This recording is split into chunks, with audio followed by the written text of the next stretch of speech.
অসমত সংলগ্ন হৈ থকাৰ বাবে আন্দোলন কৰি নিজৰ ভূমিতে গুলি খাবলগীয়া হ'ল খিলঞ্জীয়াই। বৃহত্তৰ নাগালিমত ডিমা হাছাওৰ অন্তৰ্ভুক্তিৰ বিৰোধিতাৰে আৰম্ভ হোৱা প্ৰতিবাদক কেন্দ্ৰ কৰি আজিও উত্তপ্ত হৈ আছে পাহাৰীয়া জিলাখন। কিন্তু এনে এটা স্পৰ্শকাতৰ বিষয়ক লৈ দিছপুৰত আৰম্ভ হৈছে বোকা চুটিওৱাৰ ৰাজনীতি। ডিমা হাছাওৰ এনে পৰিস্থিতিৰ বাবে কংগ্ৰেছক জগৰীয়া কৰিলে শাসক বিজেপিয়ে। ডিমা হাছাওত যেহেতু এই জুন মাহত কাউন্সিলৰ ইলেকশ্যন আহিব, মষ্ট প্ৰবেবলি এইটোক টাৰ্গেট কৰি অপজিশ্যনৰ এইটো এটা চাল। যেহেতু এই ইনচিডেণ্টৰ আগে আগে 16 জানুৱাৰীত কংগ্ৰেছৰ এটা মিটিং হৈছিল ডিমা হাছাও, আৰু তাত বহুত প্ৰৰোচনামূলক ভাষণ দিয়া হৈছিল। এই ক্ষেত্ৰত আৰু একক ওপৰলৈ গৈ মন্ত্ৰী চন্দ্ৰমোহন পাটোৱাৰীৰ ঘোষণা, ৰাজনৈতিক ষড়যন্ত্ৰৰ ভিডিঅ' ফুটেজ আছে মোৰ হাতত। এইটো এডভান্টেজ আছাম আৰু এইটো বিফল কৰাৰ কাৰণে কোনোবা অন্য ৰাজনৈতিক দলে কৰিছে যদি মই সেইটো কথা কওঁ, মোৰ তাতে অডিঅ' আছে, কি কওঁ ভিডিঅ' ৰেকৰ্ডিং আছে যে বিজেপিৰ অফিচ জ্বলাই দিব লাগে, বিজেপিক পিটিব লাগে। কাৰ অফিচত কৈছে সেইটো মোৰ তাতে ভিডিঅ' আপোনাক পাৰ্চনেলি দেখুৱাম। কোনে কৈছিল, কোন পাৰ্টিৰ মানুহে কৈছিল। কিন্তু বিজেপিৰ এনে অভিযোগৰ বিপৰীতে ডিমা হাছাওৰ পৰিস্থিতিৰ বাবে শাসকীয় দলক জগৰীয়া কৰিলে কংগ্ৰেছ বিধায়ক আব্দুল খালেকে। প্ৰধানমন্ত্ৰী মোদীয়ে হওক আৰু মুখ্যমন্ত্ৰী সোণোৱালে হওক, সকলো দুখ কংগ্ৰেছৰ গাত জাপে। তোমালোকে চৰকাৰ কিয় চলাইছা? যদি কংগ্ৰেছে চব পাৰে তোমালোকে চৰকাৰ চলোৱাৰ কোনো কাৰণ নাই নহয়।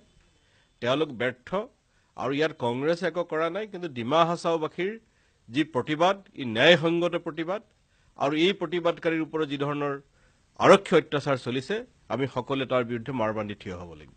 চৰকাৰৰ বিৰুদ্ধে একেই অভিযোগ উত্থাপন কৰি নগা ফ্ৰেমৱৰ্ক চুক্তি ৰাজহুৱা কৰাৰ দাবী AIUDFৰ। এই চুক্তিত যিটো মেপ, গ্ৰেটাৰ নাগালিমৰ যিটো মেপ তেওঁলোকে কেন্দ্ৰীয় চৰকাৰক দাখিল কৰিছে বা চুক্তিত স্বাক্ষৰ কৰিছে, এইটো ৰাজহুৱা কৰিব লাগে। অগপৰো একেই স্থিতি, চৰকাৰে ৰাজহুৱা কৰক নগা ফ্ৰেমৱৰ্ক এগ্ৰিমেণ্ট। আইন শৃংখলা ৰক্ষা কৰাত চৰকাৰক গুৰুত্ব দিয়াৰ আহ্বান অগপৰ।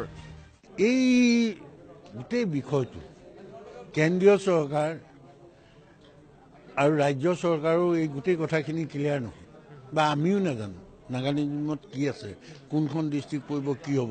এই কথাটো অকণমান কেন্দ্ৰীয় চৰকাৰে স্পষ্ট ৰাজ্য চৰকাৰকো অৱগত কৰিব লাগে।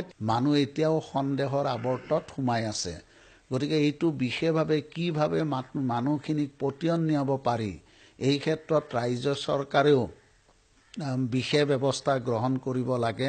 ইফালে মাইবঙত উদ্ভৱ হোৱা পৰিস্থিতিৰ বাবে চৰকাৰকে জগৰীয়া কৰিলে জাতীয় দল সংগঠনবোৰে। মাইবঙৰ ঘটনাৰ ন্যায়িক তদন্তৰ দাবী আলোচনাপন্থী আলফাৰ।